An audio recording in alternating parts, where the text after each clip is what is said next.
Olimlar yer yuzida 1 million o'xshamaydigan tur bayqab chiqqan.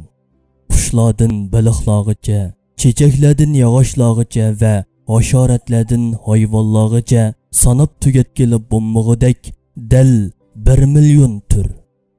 Her bir turni bir lug'atga o'xshatsak, demakki hozir yer yuzida bir-biri bilan farqliq dal 1 million lug'at bor.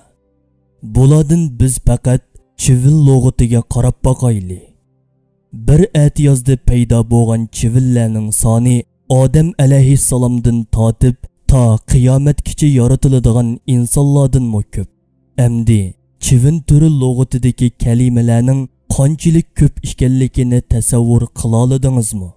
Va bu lug'atdagi hech bir kalima boshqa bir kalimaga o'xshamaydi. Ya'ni hech bir chivin boshqa bir chivinga o'xshamaydi. Ajaba trillion degan sonlar bilan ifodaligili bo'lmag'idek ko'p chivinning o'z-o'ziga badan barpo qilishi va har birining o'xshamagan shaklga ega bo'lishi mumkinmi?